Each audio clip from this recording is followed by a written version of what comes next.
Olá pessoal, tudo bem? Mais um podcast aqui, mais uma conversa. Você que está aqui no nosso canal, Soube Agora Cast, quero convidar você que ainda não se inscreveu no nosso canal. O que você está fazendo? Não perde tempo, se inscreve agora no nosso canal, ativa aí as notificações, porque toda semana tem pelo menos aí um ou dois episódios novos do nosso podcast com convidados super especiais. E você que quer ficar bem informado, tem também aí a nossa central de notícias, que é o Soube Agora Rio. Vai lá na rede vizinha no Instagram, entra lá, segue a gente, é notícia 24 horas por dia em tempo real, além das outras páginas também sobre esporte, saúde da mulher, fitness, enfim, um monte, até pet também. Tem ali um portal de notícias voltado para a área pet. E a gente vai estar recebendo toda semana aqui convidados de diferentes áreas de atuação. E hoje eu recebo aqui a nossa doutora Samara, que é a nossa convidada de hoje. Doutora Samara vai falar sobre direito e direito eleitoral.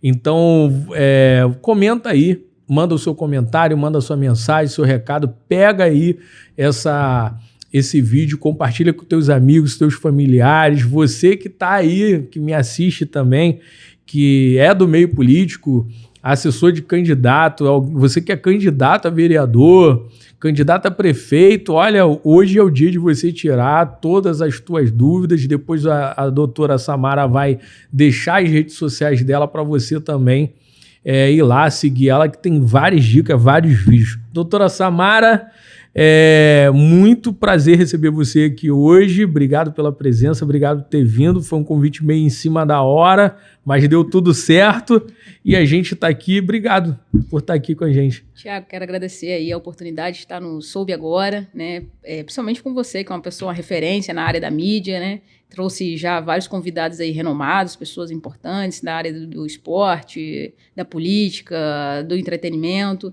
E é um prazer estar no meio dessas pessoas que você considera importante, que considera ser, de alguma forma, uma autoridade no que se propõe a fazer, né? Então, eu agradeço o convite, a confiança e espero poder contribuir um pouquinho aí com vocês sobre direito eleitoral, sobre direito e tudo mais que a gente poder traçar aqui hoje. Não, show de bola. E vamos ter uma conversa muito produtiva. Eu adoro falar de política, não é segredo para ninguém, gosto de falar de política, gosto de dar pitaco, dar opinião em política e tal, mas confesso que no direito eleitoral eu não entendo tanto. Eu queria perguntar posso chamar de você? Por favor. Eu queria perguntar para você, da onde surgiu o interesse? Você é advogada, né? Você, naturalmente, entendo eu, quando a pessoa se forma advogada, ela não se forma direto ao direito eleitoral. Sim. Ela que escolhe esse nicho. Qual é a história da Samara? Por que o direito eleitoral? Porque é uma área que, por exemplo, eu trabalho com marketing e publicidade e tenho consciência de que, por exemplo, a galera hoje que entra no marketing e publicidade, ela não escolhe ir para o marketing político. Acontece ali alguma coisa. Ou ela viu alguém que gostou, ou, enfim, ela descobriu por acaso e ela vai ali e como é que se fala? Se interessa. Então foi assim? Como é que foi? Então, na verdade, eu nasci na cidade que vive e respira política, né, que é Brasília. Me formei lá em Direito.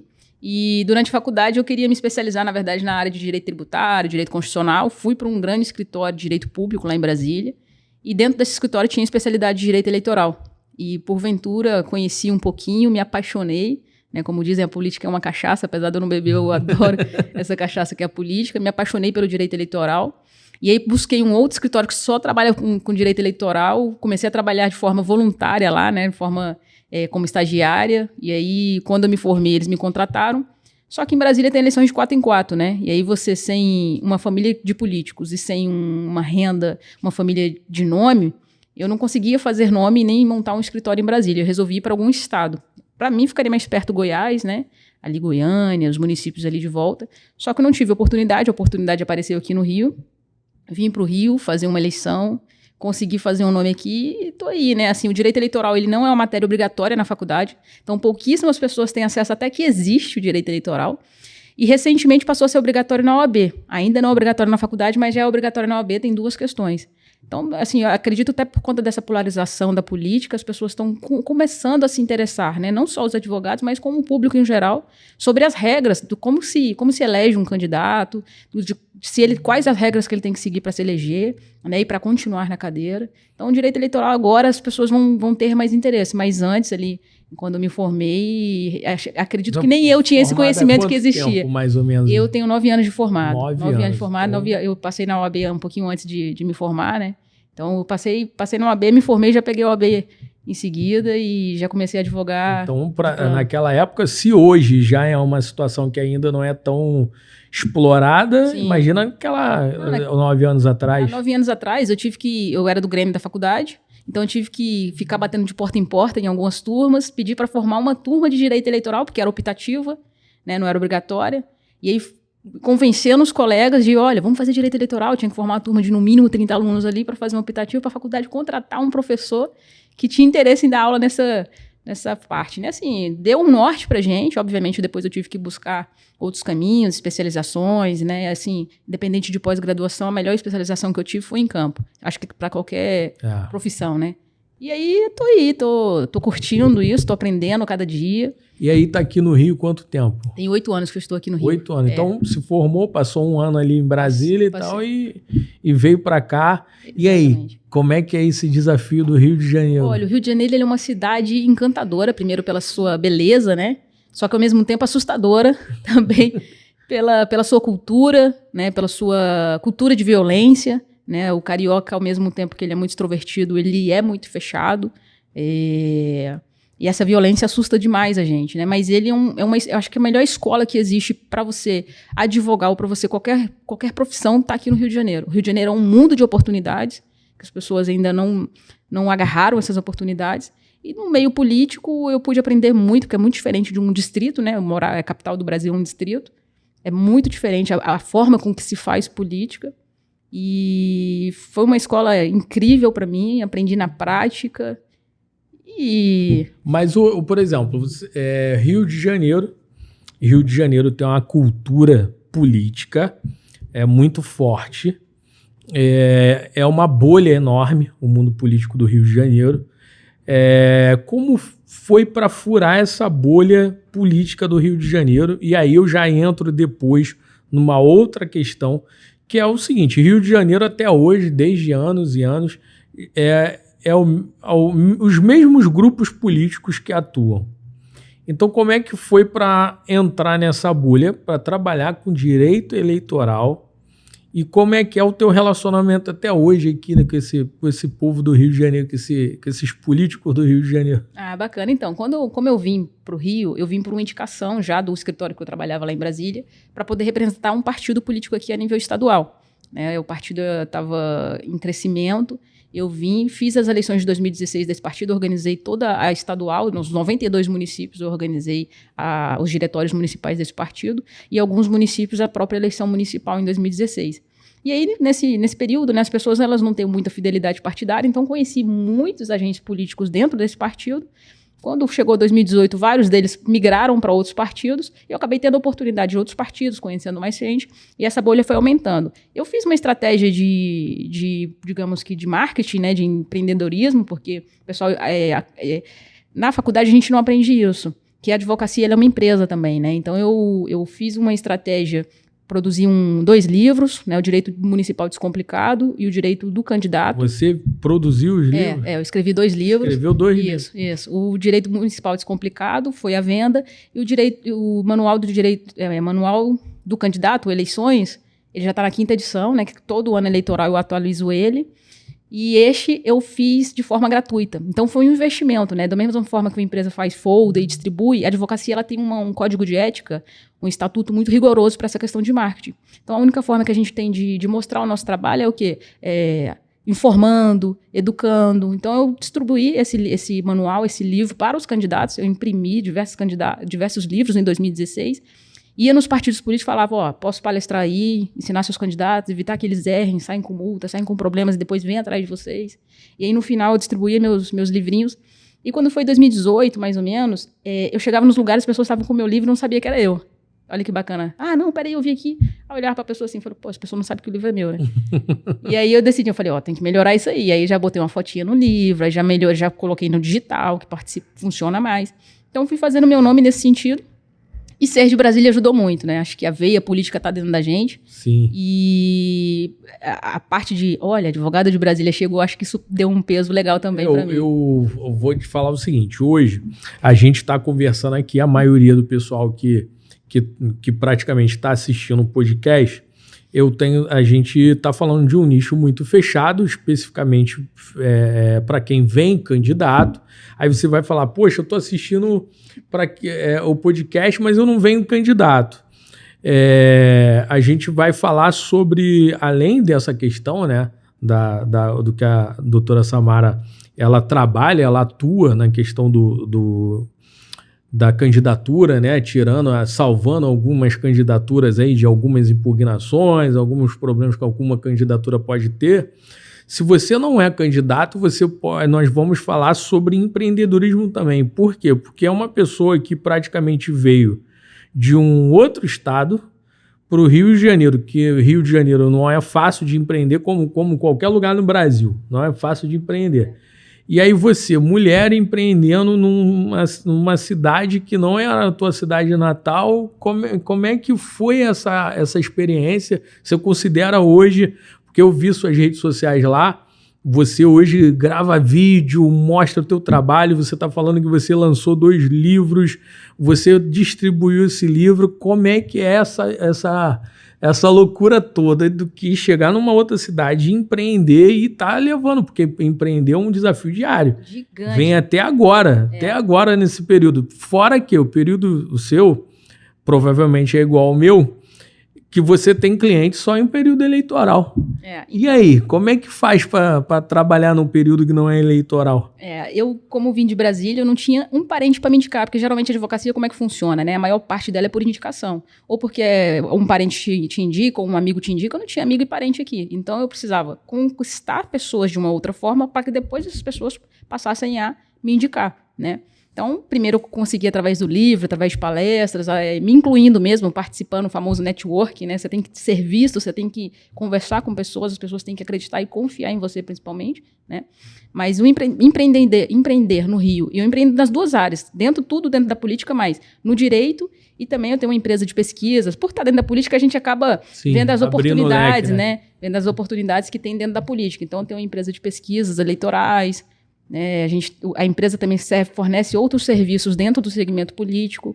Então, dentro dos anos par, né, que são os anos eleitorais, seja municipal, seja eleição geral, eu trabalho com advocacia, que é o meu forte. E no ano ímpar, essa empresa ela presta consultoria para câmaras municipais, para a prefeitura, né, então tem a parte de direito administrativo ali, que elabora pareceres para licitação, impugnações de licitação, enfim, tem uma gama sempre dentro do mundo político, né? Nunca fugindo dessa área. Foi difícil empreender, sendo mulher, não sendo daqui, encontrando diversas dificuldades, mas eu acredito que é o seguinte, quando a gente tem disciplina, força de vontade... E o que você acha que foi o teu maior desafio, assim, para você, nessa caminhada toda aí até aqui? Porque, por exemplo, talvez você... Quem olha de fora, sempre a grama do vizinho sempre é mais verde. Mas, por exemplo, hoje você está com uma carreira, entre aspas, assim, porque eu falo entre aspas, tiro sempre por mim. Porque as pessoas falam, mas você está com a vida estabilizada. A estabilidade é muito relativa. Porque você nem sempre está estabilizado. Você está trabalhando para continuar estabilizado.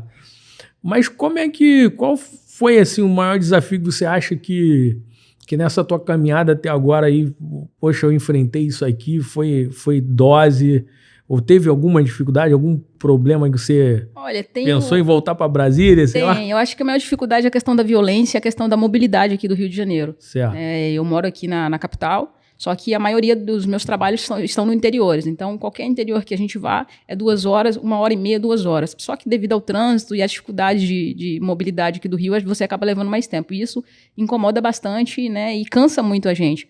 Cansa a questão da mobilidade, cansa a questão de você estar preocupado o tempo inteiro se você vai chegar seguro, se você vai voltar seguro, preocupado com o horário. Lá em Brasília a gente não tinha isso, né? E além dessa questão da mobilidade e da segurança, uma coisa que me atrapalhou muito foi a idade, né? A carinha de novinha, eu sou nova de idade, mas a cara de nova, eu tenho uma cara muito mais nova, sou baixinha, então eu chego nos lugares, as pessoas, primeiro que não pensam que eu sou a doutora Samara que vai vir palestrar, ou que vai vir para audiência, né? E assim, essa parte me atrapalhou muito, mas também me ajudou em algumas situações, porque as pessoas acabam subestimando você, e aí abrem a guarda demais, e quando vê, já devorei. Já foi. Já foi. Essa parte é bacana também, mas acredito que muito a questão da idade, a questão de ser nova, né? Você que tocou no assunto. Sim. Eu não iria perguntar, mas quantos anos você tem? Eu tenho 33. 33, tá bem nova. Mas, E aí, o que incomoda? A maioria do pessoal do direito eleitoral, do direito político, né, que é o administrativo e o penal também, que tem nome, que consegue chegar nos lugares que hoje eu cheguei, o que eu tenho de idade, eles têm de advocacia. Então, isso incomoda muito também. Essas pessoas, algumas vezes, já tentaram me excluir e me tirar do lugar. E aí, a gente mostra o nosso diferencial, né? Que é o diferencial no pronto atendimento, em dar outros serviços e dar uma atenção maior por cliente, porque essas pessoas já estão cansadas de tratar o cliente de uma maior atenção, né? A gente acaba trabalhando mais e atender no final de semana, atender fora do horário, mas a gente tem que ter o diferencial. Política, inclusive política, não tem vida praticamente. Exatamente. Né? Então eu tive que entregar um diferencial nesse sentido, né? De ser aquela advogada de campo, de ir para a rua, entender como é que o político está trabalhando, como é que a equipe de marketing, como é que a equipe de contabilidade, entender toda a logística, e aí o político se sente abraçado, né? E principalmente ganhar a confiança dele, porque esse pessoal troca muito de advogado. Então os que eu conquistei desde o primeiro dia que eu cheguei aqui no Rio estão comigo até hoje, né? Graças a Deus só vem somando. Não perdi ainda nenhum cliente. O que acontece? Hoje, o político, ele, como eu disse aqui num outro episódio, ele é o reflexo da sociedade. Hoje a sociedade, ela tem por si só pouco conhecimento dos seus direitos, né? Pouco conhecimento, talvez, daquilo que ela tem direito e até alguns poucos conhecimentos de dever. O político não é diferente. Uma pessoa, por exemplo, ela vem candidata a um cargo eletivo, por exemplo, esse ano é um ano de eleição, você tem ali vários vereadores que querem ser candidatos, nesse momento está na pré-candidatura, querem passar ali para serem efetivamente candidatos, mas não entendem nada de como, na verdade, eles não entendem nada do processo, na verdade, de como ser candidato e tal. Você enfrenta muito isso? Tipo, tem muita gente que te procura muito cru, assim. Quais os problemas mais comuns, assim, que o pessoal que quer ser candidato costuma fazer? Então, os problemas mais comuns, principalmente, é por falta de conhecimento. Realmente é isso, né? A pessoa vem candidata e não entende que tem diversas regras, não só na pré-campanha, como na própria campanha, né? Eu costumo dizer que a partir de 1º de janeiro, todo mundo que está em volta da política, ela tem que saber as regras, né? O comunicador, a pessoa que trabalha com rádio, televisão, ela tem que saber as regras, ela não pode chamar aqui, por exemplo, no Soube Agora, apenas um candidato à Prefeitura do Rio. Tem que chamar outros para obedecer o princípio da proporcionalidade, da razoabilidade e da igualdade, que está na Constituição Federal, né? Você não pode beneficiar apenas um candidato, a pessoa da comunicação. Então, você não é candidato, mas você é da comunicação e você pode ser penalizado por não saber a regra eleitoral, né? E isso, diversas profissões estão... Mas se o cara não quiser vir... Não, aí você fez o convite, né? Aí você vai ter como provar que você fez o convite, né? Não, a gente tá convidando aí. Até agora, só o Ottoni... Apesar que a gente começou o podcast agora, só o Ottoni veio. Sim. Nós estamos conversando, mandando mensagem para os outros. Por quê? Porque quando eu convidei o Ottoni, eu nem sabia que ele era pré-candidato. eu convidei ele, chegou aqui... Não, eu descobri que ele era pré-candidato a prefeito. Eu falei, tá pré-candidato a prefeito, tá bom, vambora. Vamos conversar e tal. E aí a gente tá esperando que o Ramagem com o Queiroz, até o momento, né, na época da pré-candidatura, tem gente que fala que é pré-candidato a prefeito e, na verdade, a gente não sabe se vai ser realmente pré-candidato ou não. Tá tudo meio que no período das especulações. Exato. A gente tá esperando aí o Ramagem, o Queiroz, já conversei com a equipe dos dois para estarem aqui. O Luizinho a gente aceitou vir aqui. Legal. Só que o Luizinho já não é mais candidato, então tá tranquilo. Eu tenho que ter o Luizinho aqui antes dele virar ministro. Porque se depois virar ministro, já era. Acabou. Vai demorar. E o Eduardo Paes, na verdade, eu não convidei ainda, mas eu convidei o Pedro Paulo, que ainda não respondeu. Uhum. Mas a situação é essa. Hoje a gente vê muita gente, principalmente em cidade vamos botar, de 100 mil habitantes e tal. Por exemplo, eu morei em Itaguaí. Uhum. Itaguaí, se você olhar nesse período aí, de 10 pessoas da cidade, 7 quer vir candidato. É uma loucura. E aí você vê muita gente realmente botando os pés pelas mãos, principalmente essa questão da candidatura feminina e tal. Mas você acha como você analisa a questão do TRE? O TRE, hoje, ele tem capacidade para fiscalizar isso tudo? Não tem. Como que funciona, né? Antigamente, praticamente em uma rua você tinha 10 candidatos. Hoje vai diminuir porque se uma Câmara, tem 13 vereadores, antigamente era 150% de vagas para pré-candidatos, né? Para candidatos, e aí depois se elegia 1 ou 2 de cada partido, né? Para até formar a Câmara de 13. Esse ano, cada partido só vai lançar 100%, ou seja, são 13 vereadores mais um em cada partido, né? Então, um município que tinha 600 candidatos vai ter 300, 400 candidatos, vai diminuir o número de candidatos. Então, esse ano já vai diminuir o número de candidatos. Então, vai ficar um monte de gente aí na convenção. Vai ficar um monte de gente por fora. Então, o candidato ele tem que se diferenciar na pré-campanha, no mundo digital, né? E ali nas convenções ele tem que se diferenciar também no conhecimento jurídico. Mas isso modifica muito o número de voto, né? Modifica, os candidatos vão ter que ter mais voto. Agora tem que ter mais voto para ganhar a eleição. E tem que estar qualificado, né? O partido ele vai ver não só a questão de se o candidato tem chance de ganhar na urna, mas também se tem chance de se manter, né? O famoso ficha limpa. E aí eu entro na tua pergunta, se o TRE tem corpo para isso. O TRE não tem. Apesar da Justiça Eleitoral ser a única que tem poder de polícia, ela não tem corpo, mas aí ela incorpora a população. E por isso que o podcast também é importante, não é só para o direito eleitoral, não é só para os candidatos, para os partidos políticos, para os dirigentes, para as pessoas que trabalham com política. É também para a população aprender e cobrar agora, na pré-campanha e na campanha, que o candidato faça certo agora, para que depois faça certo depois. Porque quem já não está fazendo certo agora, não vai fazer depois.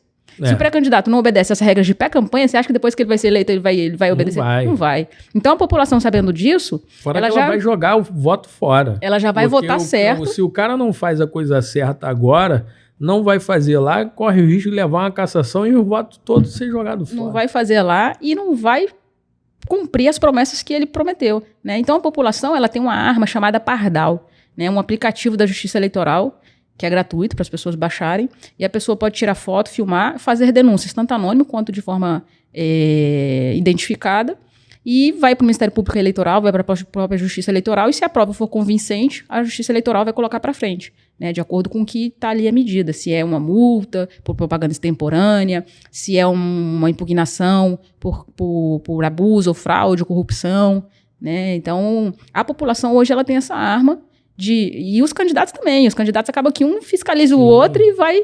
isso aí é óbvio. Né? O pessoal quer cada um quer derrubar o outro. Isso. Deixa eu te falar, assim, o Pardal, eu acho que foi uma excelente ideia. Acho que foi uma ótima ideia. Mas mesmo assim eu acredito que ainda esbarra na mão de obra do tribunal. Porque, vamos botar... o Pardal, você faz uma denúncia, isso eu encarei em algumas eleições, você faz uma denúncia e tal, o candidato é notificado, mas não propriamente o cara vai no período eleitoral lá, só vai depois do período eleitoral e acaba um monte de coisas ficando perdida por aí. Então, agora com a inteligência artificial, a Justiça Eleitoral ela vai ter um trabalho mais célere, e nem mais efetivo. Ele vai conseguir ler ali algumas provas, algumas denúncias e identificar se aquela prova, aquela denúncia vai para frente ou vai ser arquivada diretamente. Ela mesmo direciona isso. Exatamente. E aí vai para a mão do servidor, né, obviamente, uma pessoa física, e vai avaliar se vai para frente ou não. Qual a diferença das grandes campanhas, né, de quem tem estrutura? Os advogados eles já colocam ali no push o nome dos clientes dele, E antes de chegar para o cliente, já chega para o advogado. Assim que bate no sistema da justiça eleitoral, não a denúncia em si, mas quando o servidor coloca lá que aquela denúncia tem fundamento, né, e que tem prova suficiente, indício suficiente. Mas nesse ano, então, esse ano já tem essa novidade, coisa que não tinha na outra eleição. A justiça eleitoral ela vem se aprimorando, né, vem se adaptando a melhorar as suas técnicas, tanto também referente à nova resolução, que foi aprovada agora em primeira semana de março. Ela já trouxe algumas novidades referente à inteligência artificial, né?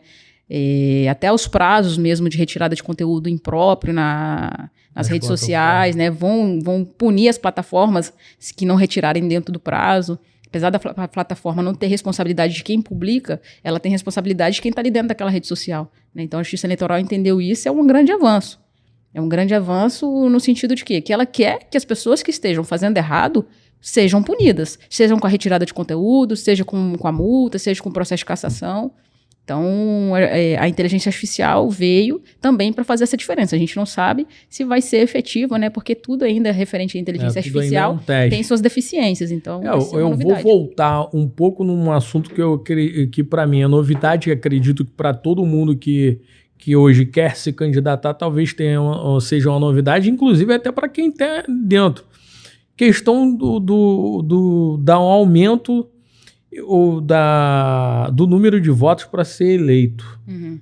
Então, quer dizer que os partidos vão ter mais dificuldade para ter cadeira, para fazer uma cadeira. Porque se o quociente é 3 mil votos, por exemplo, para você eleger um vereador em um município de até 50 mil eleitores, mais ou menos, o quociente está por volta de 3 mil votos. Né? Então, o partido tem que fazer 3 mil votos para eleger uma pessoa.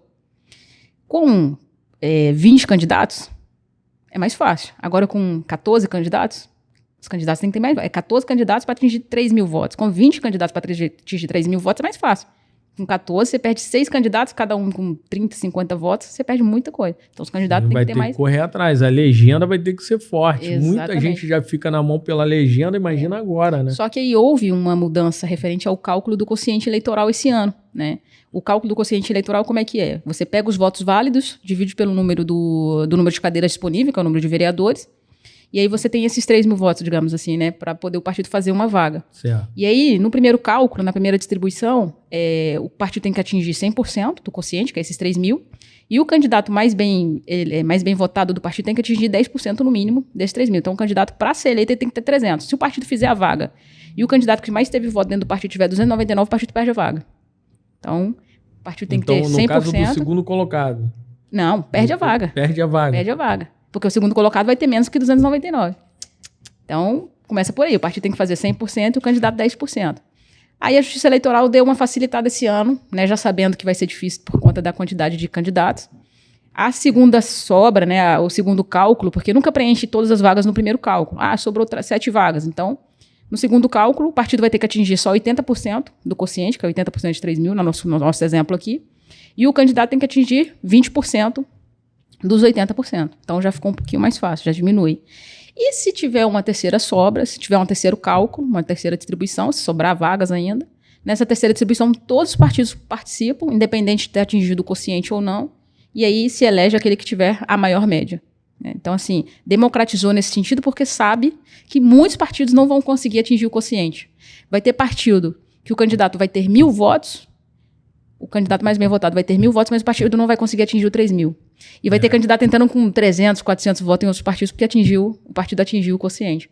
Então, o partido ele vai ter que analisar a qualidade do candidato, e aí muita gente de muito voto ia ficar para trás se o partido não fizesse. Então, a Justiça Eleitoral ela adaptou os cálculos aí para poder democratizar, né, o acesso de todos os partidos, todos os candidatos.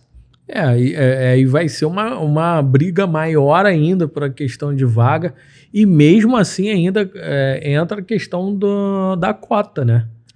Porque aí você, além de ter essa dificuldade para fazer esse voto, ainda tem a questão da cota que você vai ter que botar. Que antigamente não, mas tipo, as últimas eleições, mesmo você bota qualquer, entre aspas, né, com todo o cuidado do mundo na palavra, você bota qualquer pessoa ali para segurar a cota, porque não tem jeito você hoje, por falta de interesse, sei lá, para você botar uma mulher numa nominata. Hoje as mulheres melhoraram muito no interesse para política, mas no início dessa questão de cota era um sacrifício enorme tu conseguir botar mulher para preencher nominata, né? Isso é uma questão Isso cultural, foi questão, né, até de escândalo num período aí, questão de nominata laranja, as pessoas, candidatos laranja, né? Uhum. E agora, como é que vai ficar essa cota? A cota continua a mesma, né, para os partidos, que é 30%. Vai ter que escolher a mulher que tenha voto, não vai mais poder preencher. E vai ter que investir em mulher, né? Tem uma cota também para investimento em mulher, tanto de tempo de TV, tempo de rádio e de recursos, né, que é o Fundo Eleitoral e o FEFEC. Tem cota para mulher dentro do partido financeiro também. Só que os partidos vão ter que investir mais do que a cota. Então ele vai cumprir a cota de 30% para as vagas de candidato, ele tem que cumprir os 30% do financeiro, mas para ele não ter candidaturas supostamente laranjas, ele vai ter que investir nessas mulheres para que elas tenham voto, né? Para não prejudicar toda uma nominata, não só por ser laranja, mas também por não ter voto. Eu acho que acabou com esse negócio de candidatura laranja. Muito difícil ter, né? Tomara, né? Eu acho muito difícil ter, porque você vai dar um tiro no pé no partido. Claro que tem partido aí que faz coisa do arco da velha, mas é um tiro no pé para um partido que quer realmente ter cadeira, que quer competir. Sem dúvida. Você botar uma candidatura laranja, acredito que vai ser muito difícil. E puxadores de voto vão ter que ser... Puxadores de voto, e essa é uma excelente época para as mulheres se candidatarem, né? Aproveitar aí a oportunidade dos partidos terem que investir mais em mulher, essa é uma excelente época. E o que vai ter é homem aí puxando voto para a mulher ser eleita, né? Também. Vai ser isso daí. Questão polêmica de toda a campanha. Eu não vejo hoje uma solução... eu não vejo uma solução ainda inteligente sobre todas essas questões das fake news. O que você acha? Como é que vai ser? Saiu nessa nova resolução alguma coisa sobre quais novidades de fake news que saíram? Saiu que a questão da deepfake, né, que é aquele vídeo manipulado, ele vai ser totalmente proibido, ainda que seja benéfico ao candidato e ainda que tenha autorização do candidato. O deepfake é totalmente proibido. As fake news já estavam proibidas de antes, né? Só que a Justiça Eleitoral colocou que a tolerância dela vai ser 0. Então, ainda que não se prove diretamente, a gente não vai saber como é que vão ser as ações de impugnações referente a isso, né? A Justiça Eleitoral, ela normatiza, mas ela não tem como impedir, né? É igual você coloca um crime de homicídio, mas ninguém deixou de matar, né? Você aumenta a pena de homicídio, mas ninguém deixou de matar, não diminui. Então, a Justiça Eleitoral, ela normatizou ali, colocou penas gravíssimas para quem cometer ou para o candidato que for beneficiado, e aí corre o risco, né? Aí o candidato fala, mas não fui eu que fiz, mas você foi beneficiado. Então esse é o risco, né? De uma fake news, de uma deepfake. A Justiça Eleitoral não vai ter como provar que é você, mas se ela comprovar que você foi beneficiado, você vai ser prejudicado. Então, se o pessoal for inteligente, não se usa mais referente a fake news. Qual é o tipo de pena que hoje que tem para quem produz e para o candidato? Fake news e deepfake são vários crimes, né? No crime eleitoral, para o candidato, é impugnação do registro de candidatura ou impugnação do mandato, ou seja, ele perde o mandato de fato se for comprovado que ele foi beneficiado, tá? Esse o candidato. Mesmo não tendo comprovado que ele ali teve uma origem, ele não foi a mando dele ou que foi financiado por ele, mesmo não sendo comprovado, mas que beneficiou diretamente a campanha dele, ele pode ser impugnado, pode perder o mandato, pode perder o registro de candidatura e ainda ficar inelegível por mais 8 anos. Né? Então, assim, é uma pena altíssima para um candidato. E para quem produz, né, a agência ou marqueteiro, enfim, uma pessoa apostadora aí, pode responder por falsidade ideológica, e depende do tipo de conteúdo que ela divulgou, né, que ela difundiu, né, além de multa. Você acha que... Eu acho que isso não vai... É difícil. Eu acho que... eu tô sendo meio desanimador, Sim. Mas eu acho que não vai... claro, inibir não vai. Vai todo mundo cair no pau, a eleição para prefeito. Eleição para prefeito é a pior eleição que existe, é uma das eleições mais difíceis que tem, eleição para vereador, eleição para prefeito também. Mas eu tô incrédulo, desculpa, você que é advogada, você defende a justiça e tal, mas eu tô incrédulo, eu acho que hoje eu não vejo mais uma imparcialidade nessa questão da justiça, porque, por exemplo, é muito bonito no papel. Sim. Você tem ali fake news, não pode fake news, aí for comprovado, ou seja, cabe a interpretação. Se for comprovado que você foi beneficiado por uma fake news, quando uma coisa cabe à interpretação, ela pode ser muito mais benefício para um lado e para o outro. Fica na interpretação do judiciário, não é uma coisa... Por exemplo, se eu sou candidato, o meu próprio adversário pode fazer uma fake news para me beneficiar. Pode, entendeu? Claro. Então, ou seja, porque cabe a interpretação de juiz. Eu vou tomar muito cuidado quando eu vou falar isso, vou deixar contigo, porque essas coisas de política, eu estava falando aqui no outro podcast, isso aí mexe muito com a minha língua. Mas você vai por uma decisão de uma galera que é indicada política também. Sim. E aí? O pessoal não entende, né? Porque os juízes da Justiça Eleitoral, os das zonas eleitorais, eles são concursados, são juízes de direito, sim, mas já os da segunda instância e terceira instância, tudo, né? indicação política. TRE e TSE, eles são indicações políticas, né? E são temporários, eles ficam 2 anos por no máximo mais 2. Então, um advogado, ele pode ser desembargador eleitoral, ele pode ser ministro do TSE. E a troca vem, porque eu já vi acontecer. A troca vem exatamente qual período? Vem bem próximo do período eleitoral. Bem próximo do período eleitoral. Então, por exemplo, assim, existiam candidaturas que, por exemplo, estava lá o juiz lá perturbando um lado. Uhum. Aí esse lado que estava sendo perturbado era o lado do poder. Uhum. Aí o que acontece? Jogou lá em cima, bateu lá em cima, veio aqui embaixo, foi trocado o que estava perturbando e entrou o que aliviava. Entendi. E aí? É esse tipo de coisa. Por isso que eu falo assim para você que eu gostaria muito que realmente fosse isso. Não pode, acabou, mas abre a interpretação e ainda abre a interpretação de um cara que está com a caneta acima do concursado, que é a indicação política, que pode ser trocada ali. Mas eu vou te dizer... a bel prazer. No direito, tudo cabe interpretação, né? O direito não é uma ciência exata, é uma ciência humana. Então, seja no direito eleitoral, no civil, no penal, ele sempre vai caber a interpretação. Por isso que existe advogados, um de cada lado, e o juiz no meio, para o juiz vai decidir em qual parte ele vai acreditar. Né? No direito eleitoral, tem esse adendo aí que dificulta ainda mais, porque os juízes ali de segunda instância, né, eles são indicados por questões políticas. Mas a gente sempre tem recurso e por isso que é importante ter uma advocacia combativa, uma advocacia preventiva, porque o advogado ele vai saber identificar quando o juiz está prejudicando e ele vai tomar atitudes ali que, de alguma forma, o juiz também não vai colocar toda a carreira dele ou o nome dele em xeque por conta de um candidato. Existem ferramentas que o advogado consegue meio que se proteger desse como é que se fala? Dessa militância. Militância jurídica, digamos assim. Exatamente. É muito triste. A gente tem municípios que a gente trabalha e a gente sabe que o judiciário ele tende a favorecer... Principalmente essa galera do interior. Tende a favorecer determinados candidatos, né? E às vezes nem chega ali em quem caneta, né? Mas assim, nos próprios servidores ali tem essa dificuldade pra gente.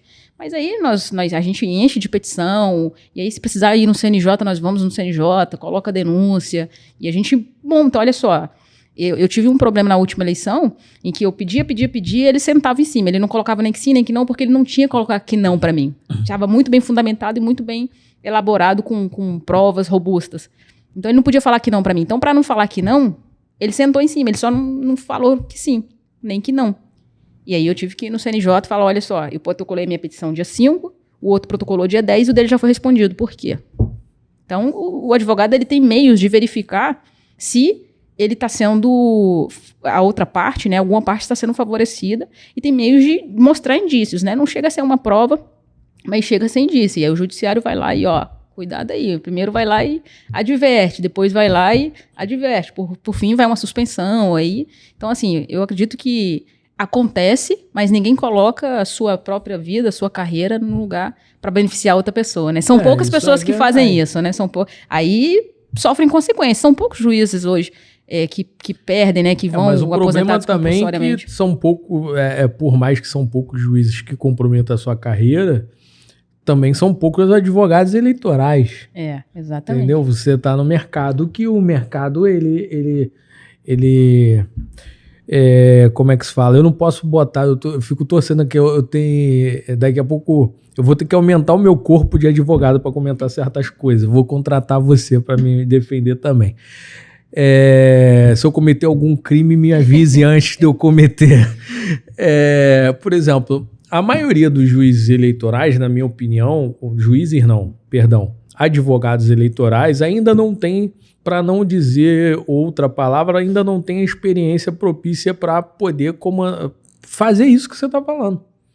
Então, hoje existe uma dificuldade enorme de candidatos, de pessoas que estão aí concorrendo a um cargo eletivo e, por exemplo, já tem dificuldade de conhecimento. Uhum. Aí, depois da dificuldade de conhecimento, ainda esbarra nessa dificuldade da questão ideológica da militância jurídica. Aí você fala, não, eu como advogada dele vou fazer isso. Só que o mercado não tem advogados igual a senhora. Por isso que a gente cobra caro. Não tem a maioria, entendeu? Por isso que a gente cobra caro. Advogado eleitoral, ele é caro, ele é preventivo, ele é um trabalho que é para poucos mesmo, né? Então, por isso que também são poucas pessoas que entram, né? Já jogou no corte aí, ó, que cobra caro. Tu já sabe, sei que vai ser candidato, amigo. Esquece que, tem que ter bala na agulha para advogado eleitoral. Exatamente. E marqueteiro também, vamos puxar a sardinha para cá. Exatamente. Mas o que você sabe? Por que os advogados hoje, por exemplo, a área criminal é uma área que, entre aspas, é uma área rentável, né? Para a maioria dos advogados hoje trabalham na área. É uma área chata, é uma área perigosa, sim, mas é uma área rentável. E a gente pode falar até a mesma coisa, não estou comparando uma coisa com outra, mas estou falando que assim, a área da política é uma área chata, é uma área perigosa também, porque nós estamos no Rio de Janeiro, amigo, mas é uma área também rentável. Sim. Por que as pessoas não têm interesse, por exemplo, e é uma área que pode pagar tão bem, não sei se eu estou falando besteira, mas pode pagar tão bem, se você tiver ali uma carreira estabelecida, quanto uma área criminal. Sim. Por que ninguém quer se interessar por... Ninguém não, mas pouca gente se interessa pela advocacia eleitoral, hein? Primeiro que tem menos políticos do que criminosos. Tem mais criminosos do que políticos, né? Já começa por aí. É uma comparação sugestiva. E segundo, porque assim, é difícil a maioria das pessoas que fazem... Primeiro, o direito eleitoral ele não é obrigatório na faculdade. Um ponto.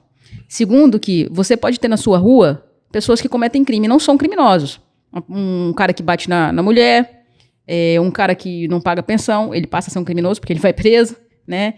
Uma pessoa que vai em legítima defesa e mata uma pessoa, uma pessoa que às vezes comete um estelionato sem saber, que existe pessoas assim, ou é envolvida em alguma fraude, algum peculato, que é o crime mais famoso dentro dos servidores públicos, né? Que acabam cometendo ali sem ter muita noção. Então, o crime, ele está próximo da gente muito mais do que a política, né? As pessoas, elas veem política pela televisão e agora pela rede social. Então, o direito eleitoral e o direito penal tem essa diferença. O direito penal está mais acessível. A pessoa, quando se forma, ela consegue... Se ela passar na frente da delegacia e deixar a OAB cair, ela consegue um cliente.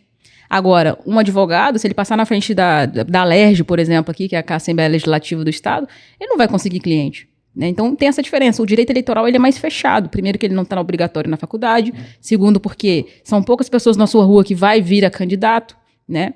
E terceiro, porque essas pessoas que já estão envolvidas, elas têm o grupinho delas.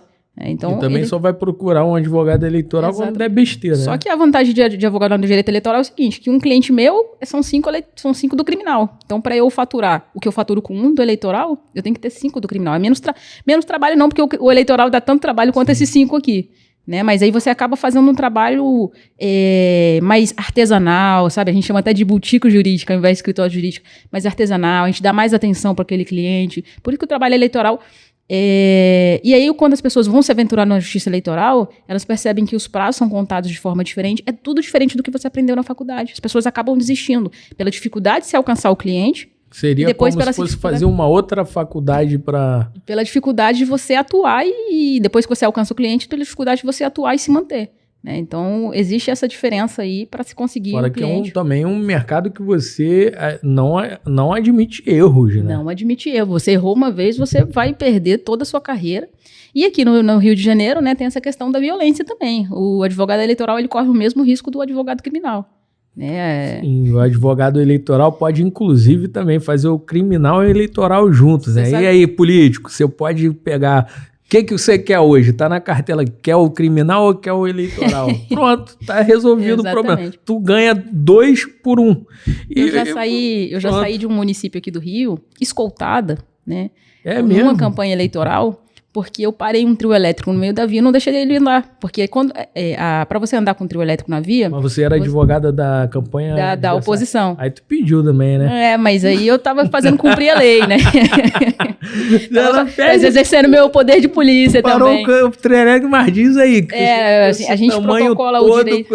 Entendeu? Essa marra toda... A gente protocola o direito de prioridade da via justamente para quê? Para não correr 2 manifestações políticas de lados opostos e se encontrarem. É como se fosse 2 torcidas organizadas, sei lá, Flamengo e Fluminense, Sim. Se encontrarem, vai dar confusão. Então, quando eu vi, a gente já tinha pedido na Justiça Eleitoral direito de prioridade, nossa equipe já estava em caminho. Quando eu vi, tinha outra equipe e eu falei, liguei no TRE, perguntei se eles tinham autorização, se o TRE tinha feito alguma confusão com os horários. Eles falaram que não. Então eu falei, fui lá pra frente do trio, fiquei na frente e falei, daqui vocês não passam. E virou aquela confusão, aí veio polícia, aí veio o pessoal do TRE, liga pra juiz. Aí o juiz, não, mas eu não sei. Então, eu ainda tenho que explicar pra juiz, porque o juiz eleitoral, às vezes ele vem de uma vara da família, de uma vara que ele não teve acesso nenhum à legislação eleitoral. Ele pega ali muito rapidamente, porque eles são temporários, né? Eles ficam de 2 em 2. E às vezes tem certas zonas eleitorais que o juiz não tem experiência com a justiça eleitoral, né? O juiz eleitoral, ele não tem obrigatoriedade de ser, entre aspas, também juiz, né? Ele pode ser um advogado. Ele pode ser um advogado. Da zona ele tem que ser juiz, mas aqui do TRE ele pode ser advogado. Então, como por ser indicação, ele fica ali 2 anos atuando como juiz. Ele pode ser um advogado comum. Isso. E aí é lançado lá como juiz. Exatamente. Aí vira aquela baixinha, vai não sei o que. Eu falei, se quiser, vai passar por cima, né? Porque quando uma campanha decide fazer uma carreata, um exemplo, tem que informar, é isso? Não é obrigatório, mas a gente informa justamente para ter direito de prioridade. Se eu informei, a prioridade é minha. Certo. Porque se eu passar e o outro passar, nenhum dos 2 informar, vai ter uma confusão. Então, nas campanhas que eu atuo como consultora jurídica, eu informo todas as caminhadas, todas as passeatas, todas as carreatas, justamente primeiro para mostrar que a gente está cumprindo da lei, está querendo prioridade, informar que o carro não vai passar com som alto perto de escola, com som alto perto do hospital, né? E aí os partidos ou os candidatos que não se organizam para isso vai perder vez para a gente, porque quando ele vai ver, a gente já tem prioridade do mês inteiro, nas principais vias, nos melhores horários, né? Isso aí é uma deixa aí para os advogados observarem. Mas aí, ou seja, se você vem candidato, você não informar, você corre o risco de não poder passar. Concluir a sua encontrar uma advogada maluca, ficar à frente do teu trio, do teu prejuízo de ter o trio rebocado, né? Rebocado ainda. Rebocado, entendeu? Nossa. Passar vergonha perante teu público, porque vai encher de polícia, vai encher daquela coisa, porque que o trio não pode sair, e aí já sai, você sabe como é que marqueteiro é, né? Já pega aquela notícia e já transforma. Bota lá, olha, a advogada foi comprada para impedir a nossa campanha e tal. Como é que é? Reprimir o nosso direito de ir e vir. Enquanto o outro lado utiliza, eles não seguem a regra aí, tá vendo? É isso aí, é neles que vocês vão votar, entendeu?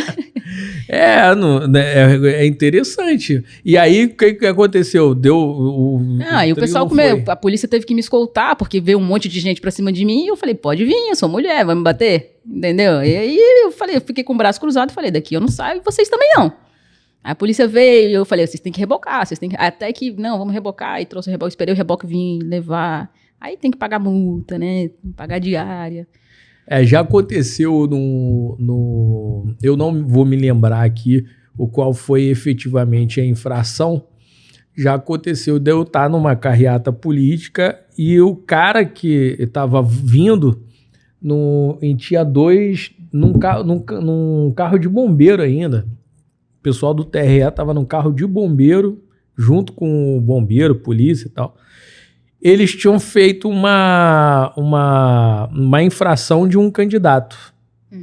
Aí o candidato, ele estava sendo direcionado, até delegacia, sei lá onde ele estava sendo direcionado, e ele estava seguindo o carro. Aí no meio do caminho esbarrou com a carreata que a gente estava fazendo. O cara apontou e falou, se eu não posso, eles também não podem. Aí não teve jeito, o cara parou, entendeu? Aí foi lá, notificou, mas eu acredito que era som ou o candidato que não poderia estar no carro de som, em cima do carro. Porque... Né? Aí pegou, deu uma infração, ele teve que sair do carro e seguiu, a carreata seguiu, aí depois seguiu. Porque tem umas regrinhas bem chatas que as pessoas não entendem, né? A diferença de trio, mini trio e trio elétrico. O trio elétrico, ele não pode sair, ele não pode andar, ele tem que ficar parado, ele só serve para comício hoje. E tem muita gente que insiste em sair com trio elétrico. Só que o que as pessoas não sabem é que o trio elétrico ele não é medido pelo tamanho, é pelo tamanho do decibéis do som. Então eles pegam um mini trio, que é aquele carro pequeno, mas botam um som explosivo com potência de decibéis de um trio elétrico. E aí vai o TRE lá com o medidor, mede e fala, não, isso é trio elétrico, você tem que ficar parado, não pode andar. E aí já é um problema pro candidato. Engraçado que o TRE tem o medidor, mas a Polícia Militar no Rio de Janeiro não tem. Você chama a polícia para fazer uma reclamação de som alto, a polícia não tem o medidor. O TRE tem. É complicadíssimo, né? Mas, então, dentro hoje, esse ano eleitoral, quais as mudanças que você acha que foram mais significantes? Já teve hoje? Vai ter mais alguma mudança? Não, já foram.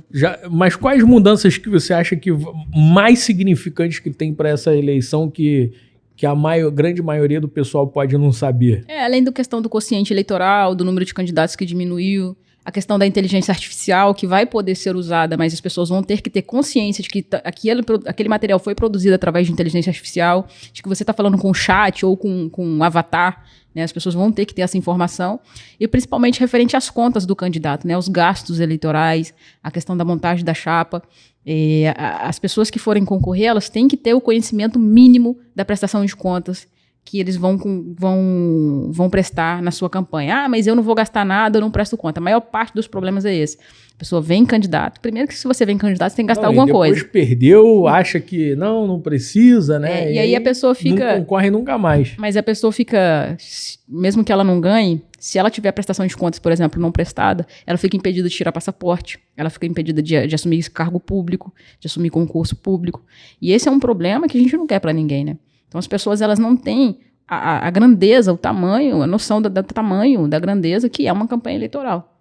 Então o que eu peço para os candidatos, os pré-candidatos tomarem cuidado, é conhecerem a questão da prestação de contas. São muitos detalhes aqui, mas o principal é esse, porque marketing, regras de pré-campanha, desde que você não beneficie ninguém entregando brinde, fazendo serviço social, tirando isso, os problemas são pequenos, né? E agora o problema grande é com contas, porque você pode responder por caixa 2, aí você já vai para uma parte mais criminal. Na verdade, não pode sobrar e nem faltar, né? Não pode sobrar e nem faltar. Se faltar, o partido ainda pode cobrir, né? Quando você tem um bom relacionamento com o partido, ele cobre as dívidas do candidato. Mas se faltar, é um problema. Se sobrar, no caso. Se sobrar é um problema. Sobrar, você tem que devolver. R$1. Como é que você saca R$1? Exatamente. Aí você tem que justificar porque sobrou R$1. Então, fazer realmente uma parte preventiva. E a outra coisa também que praticamente tem poucos profissionais que são da contabilidade eleitoral, né? Muita gente não gosta de fazer isso. E tem muita aventureira, né? Muita aventureira. Porque a galera, nesse momento, entra a galera aqui para ganhar um extra, que tá fazendo ali a contabilidade normal, que quer fazer o eleitoral.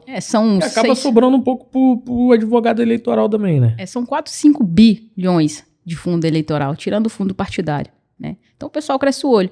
E a contratação do advogado e do contador, ela não tem limite, ela não entra no limite que o candidato pode gastar, e ela também não tem limite, né? Porque faz parte de uma consultoria. Então, as áreas mais caras dentro da candidatura é a advocacia, o marketing e a contabilidade. Só que a advocacia e a contabilidade, elas podem ser pagas por fora. Elas podem ser pagas fora do limite. Elas podem ser pagas com qualquer fundo. né? Então, isso abre brecha aí para muitos profissionais se aventurarem. A advocacia pode ser paga por fora da prestação de contas. Da prestação de contas. Pode, porque você não pode restringir o direito de defesa e contraditório, que é constitucional. Então, senão, o que a gente ia fazer? Ia encher o outro candidato de ações, de denúncia, de representações, e aí cada ação que chegasse, ele não fechar um pacote com o advogado, até 100 ações é um valor X. Então, daqui a pouco, o candidato ia extrapolar, né, explodir o limite de gastos dele só com o advogado. Então, a legislação, ela tirou o advogado desse limite justamente para não restringir o direito à defesa. Prefeito, por exemplo, é uma guerra de liminar, guerra de um monte de coisa. Sim. Como é que você faz para administrar isso? Geralmente você pega quantas campanhas por eleição? Na última campanha de prefeito e vice, né, vereadores, foi em 2020. O escritório pegou 12 campanhas, né? Era o nosso limite. Esse ano a gente está querendo aumentar. A gente já tinha uns sisteminhas de push, que a gente vai monitorando o nome do candidato. Então, por exemplo, às vezes chega uma ação ali de propaganda extemporânea, propaganda irregular, e aí, para a gente não levar multa, como a gente recebe antes do candidato ser notificado, a gente vai lá, tira, filma que está tirando e fala, cumprimos antes da citação. Aí a ação é arquivada de imediato. Então, você não perde tempo respondendo, preparando defesa, preparando audiência. Então, você evita diversas outras manifestações da advocacia, né?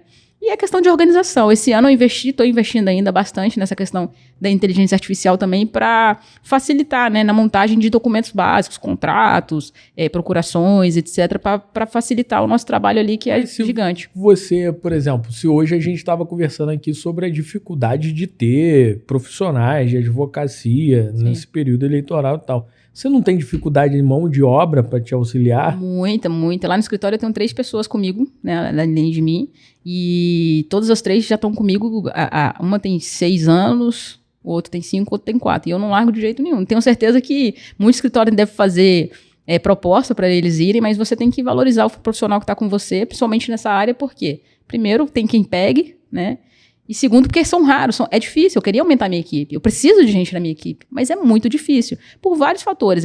Quando você contrata uma pessoa para trabalhar num escritório que só trabalha com político, você precisa de uma pessoa de confiança, porque ali você vai saber de coisas que não pode sair dali. Então, primeiro porque não pode sair, porque a oposição pode usar contra, a mídia pode usar contra, né, ou pode atrapalhar todo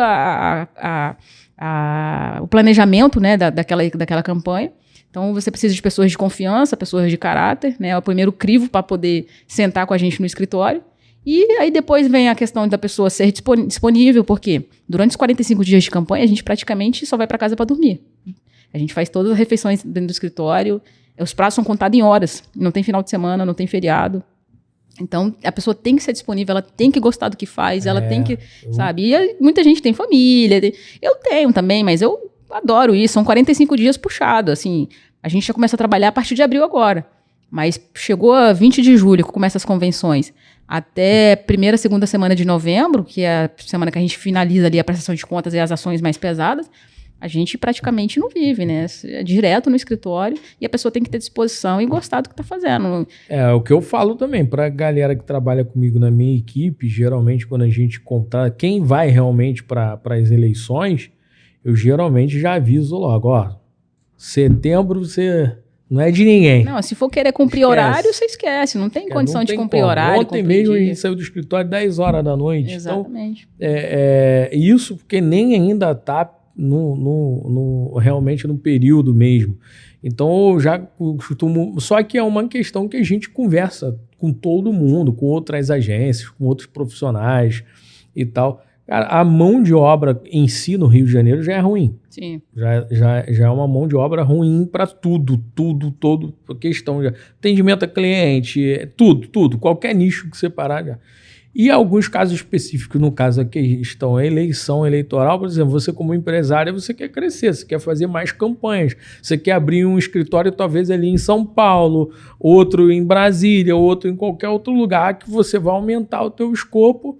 Mas e aí esbarra nessa questão, que é a questão de não existe um mercado enorme de grandes advogados, e mesmo assim é arriscado para você trazer até outro profissional. Sim. E aí você tem uma equipe que também você vai ter que treinar aquela galera ali e ir até o final. É dose, né? É dose, e é onde a gente sofre, né? Porque, assim, como você falou, a maior parte do nosso trabalho são em anos pares. Então, no ano ímpar, eu tenho que manter esse pessoal, mesmo não tendo um trabalho do eleitoral, mas eu tenho que manter esse pessoal para eles não abandonarem quando eu precisar, né? Então, tem que investir no teu pessoal. Eu invisto em formação deles também, a gente está sempre se atualizando junto. É difícil manter equipe, é difícil formar a equipe, mas a gente vai dando do nosso jeito. Então, nós estamos indo para o final. O pessoal que está aí no nosso canal, na nossa rede, vai comentando, mandando a sua pergunta. Você que pode ir lá no nosso Instagram também, seguir, compartilhar esse vídeo com o máximo de pessoas que você quiser. Se conhece algum candidato, alguém que quer vir candidato a vereador, prefeito, ou daqui a 2 anos deputado, muita gente não sabe nem o que é, na verdade, né? As pessoas só descobrem próximas eleições esse ano é o quê? É vereador? É prefeito? Esse ano é o quê? Presidente tem esse ano também? Porque toda hora se fala Bolsonaro, Lula e tal. As pessoas se confundem com as questões. Então, assim, o que você deixa? A gente está caminhando para o final. Papo bom, termina rápido, né? Mas o que você deixa de conselho para... Não, eu quero vir candidato agora. Essa pessoa que está assistindo... Eu quero vir candidato, ou sonho em ser candidato e tal. E o que eu preciso, qual é o meu primeiro passo, o que eu preciso para não ter erro, ou não ter o seu sonho frustrado ou destruído por qualquer erro que a gente vê aí. Pessoas que estão, infelizmente, por falta de conhecimento, acabam nunca mais podendo concorrer na vida delas, que era aqueles casos da prestação de contas. Qual é o teu conselho para essa galera que quer vir candidato? Sempre se informar, né, se atualizar. Primeiro, verificar como que está a sua vida pessoal, né, se você responde a algum processo, se você possui algum homônimo, tirar todas as suas certidões, se tiver tudo certo, verificar a equipe, já verificar a parte de equipe, que é muito importante, não tem como você caminhar sozinho para ter uma possibilidade de ganho. E o jurídico, ele trabalha nesse sentido também, né? A gente forma equipes, forma lideranças, para que essas lideranças também não errem, porque não basta o candidato saber, né? Ele não tem como ficar orientando a equipe o tempo inteiro, a equipe vai para um lado, ele vai para o outro. Então, forme a tua equipe, se forme, informe, né? Estuda marketing, estuda contabilidade, estuda um jurídico, um pouquinho de cada. Você não vai virar advogado, você não vai virar contador nem marqueteiro, sim, mas você tem que ter noção de onde você está fazendo, aonde você quer chegar. Aqui acredito que a educação, nesse sentido, acho que é o pontapé principal para qualquer candidato. Então, escolha um bom partido político, né, faça relacionamento dentro desse partido, para que o partido possa tanto te escolher como candidato, que vai ter menos vagas esse ano, quanto possa investir os recursos que vão ter de fundo partidário ou fundo eleitoral em você. Então, essa é a minha dica aí. A escolha do partido é fundamental, né? Porque saber escolher o partido é fundamental. Na verdade, para você entrar nesse jogo, você tem que conhecer o mínimo do jogo. Eu costumo falar que é uma diferença enorme entre você conhecer isso como cabo eleitoral e você realmente como candidato. Porque todo candidato acha que vai ganhar. Isso daí, todo candidato, você para com o candidato, você não vai falar, ele não vai olhar para você e vai falar, vou perder a eleição. Não vai falar isso. Verdade. Todo candidato fala, não, vou ganhar, tenho chance e tal. E todo presidente do partido vai olhar para você e vai falar, você é meu candidato, você é meu amor, eu te amo. Então, ou seja, se você não souber o mínimo, como qualquer coisa, qualquer empresa, né? Eu costumo falar que candidatura é uma empresa. Você está abrindo, e literalmente porque você abre um CNPJ. Então, por exemplo, você abre uma empresa, primeiro de tudo, eu costumo falar para alguns empreendedores o seguinte, você abre uma empresa, não abra uma empresa que você não sabe o nicho que está. Você não vai abrir uma empresa de medicina se tu não é médico, você não vai abrir um restaurante se tu não sabe cozinhar, você não vai abrir uma loja de açaí se você não sabe ali um básico. Você, para abrir alguma coisa, você tem que saber o nicho. E eu falo por experiência própria, já fiz muita besteira nesse sentido.